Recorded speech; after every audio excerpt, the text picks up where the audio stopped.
Hi again, and I bet you never thought you'd see another one of these so quick. So, not many people wrote below the videos, not many people have seen them, and I don't expect that at this stage on YouTube that's what's going to happen. I think there's more people look at my TikTok stuff. A couple of people messaged me and said, carry on doing what you're doing, don't just do the normal making a cup of coffee and copying everything else on YouTube. Well, I don't intend to do that at all whatsoever. I think one of the questions was, how did I get started in photography? I don't know whether that's relevant or not, so I might as well talk about that.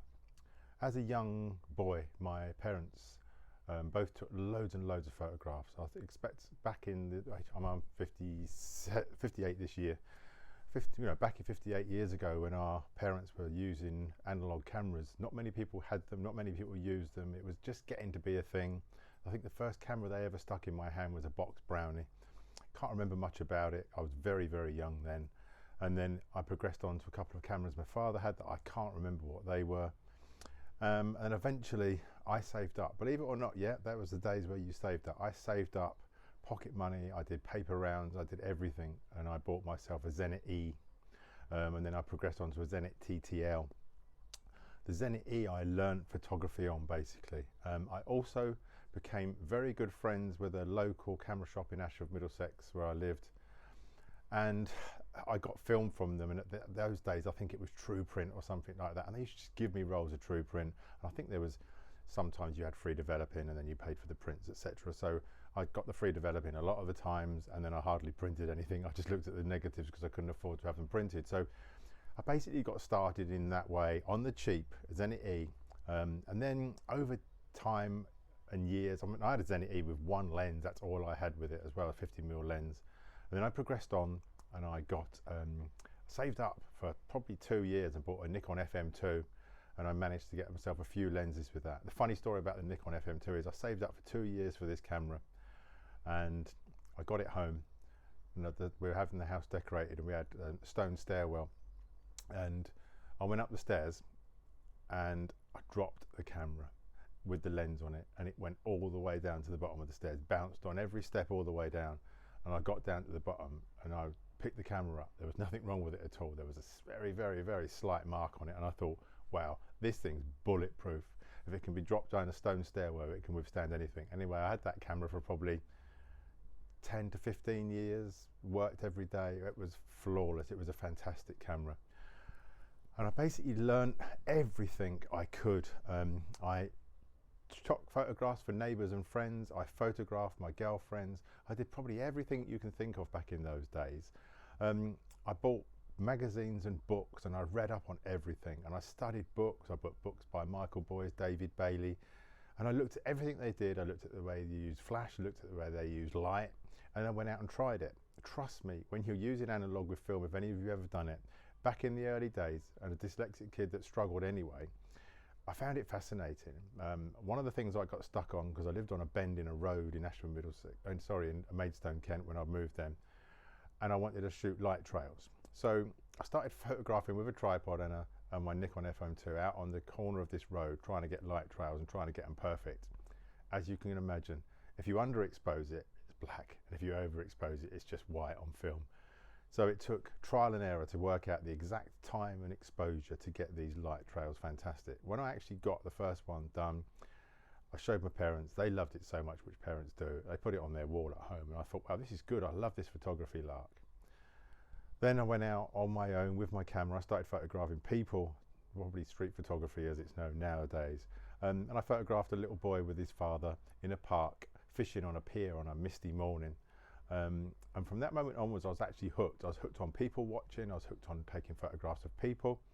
I loved landscapes as well, but I'd try anything. And back in the days, people were dropping marbles into water and making splashes and trying to get the splashes perfect and everything else. And back in those days with film, it was extremely difficult. Smoke trails, I did it all. It's all part of growing and practicing. And I think with photography, you can't rush it. Even in this day and age, with all digital and everything else, and all the triggers you've got to make splashes perfect, it's got to be trial and error. It's got to be trial and error, and you've got to start somewhere. I think in this day and age, everyone wants a rush. They want to get it perfect now. They want to be the best photographer in the world now. Everything's now. A bit like X Factor, etc. Everyone wants to be famous now. Everyone wants to be good now.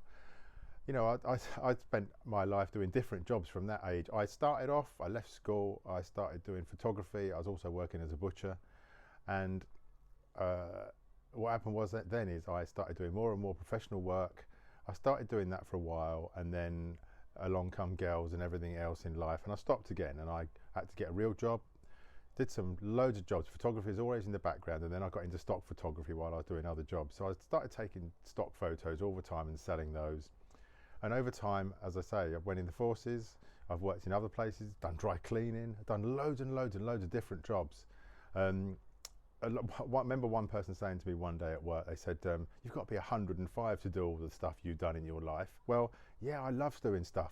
I've had loads and loads of jobs. If I get bored or fed up with a job, I move on, I get another job. And I've made it to 58, I'm retired, and I'm doing okay for myself. I'm not doing as nicely as I thought I'd be doing due to the stroke. But all that time, the one thing that's kept me going through everything, and the passion I've always had for photography. Photography is absolutely fantastic, and I have fallen out with it. I've fallen out of love with it. I've fallen back in love with it.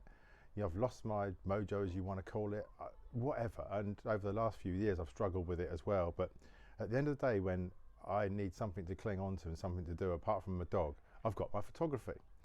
And I think it's because it's a slow burn, and because you learn so much and so slowly, you can always go back to it. I think if you rush it, you get bored with it far too quickly.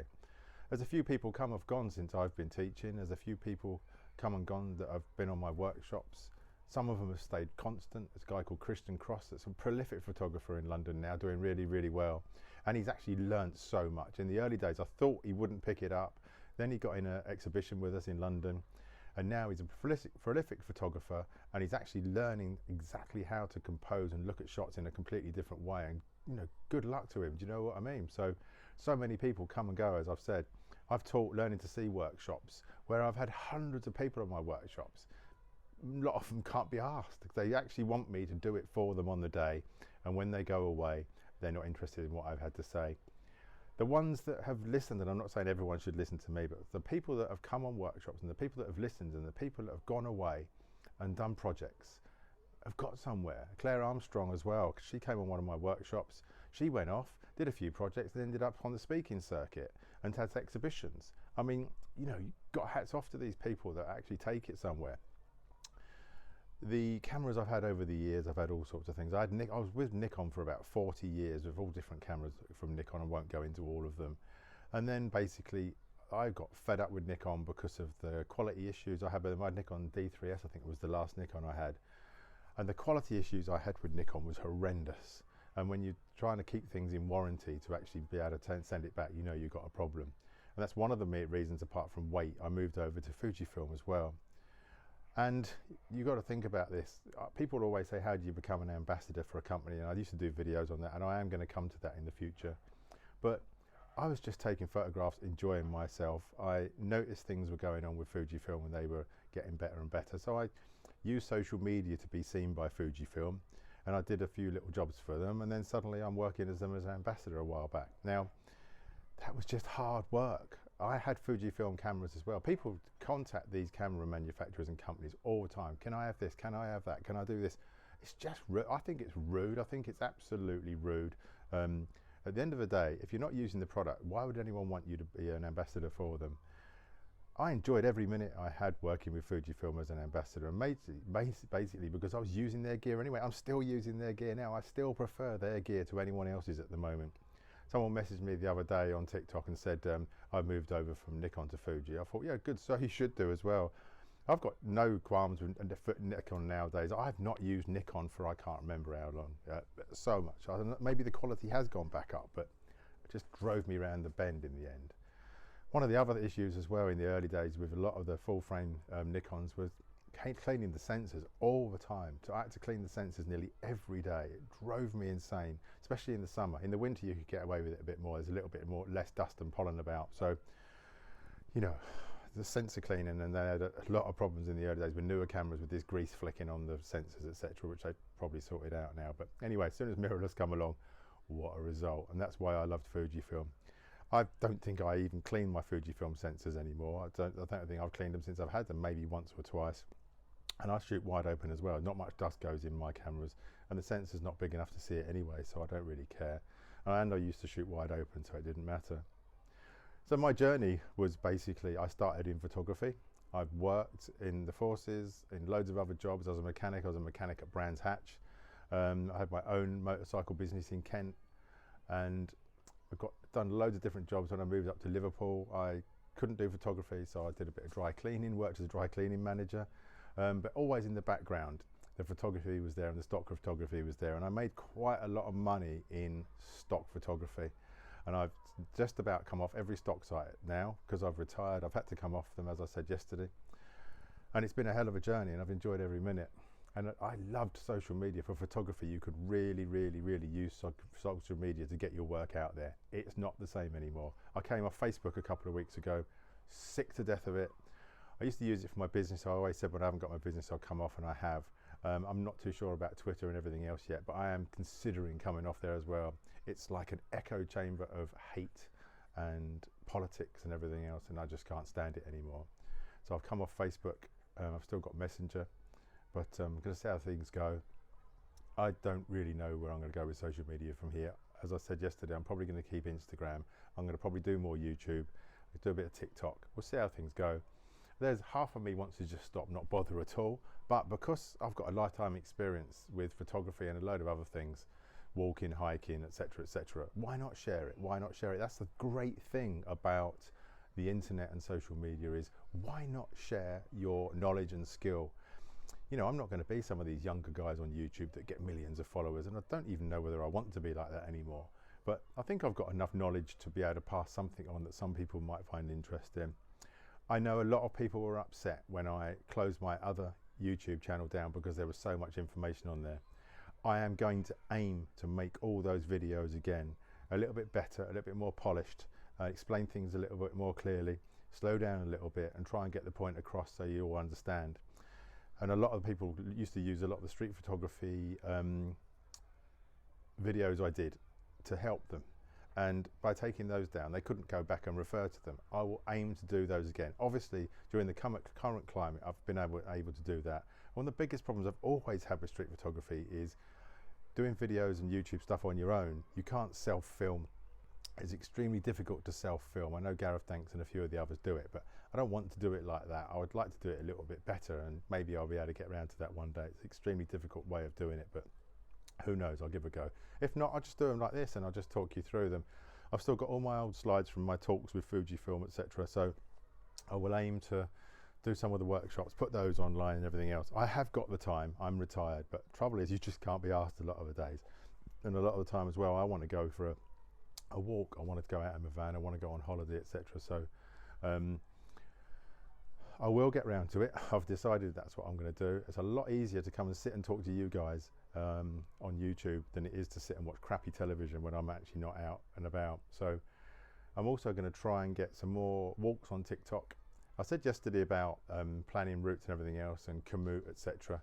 And I am going to try and do that. I'm going to try and get some of that online as well, show you what I do and share that with you.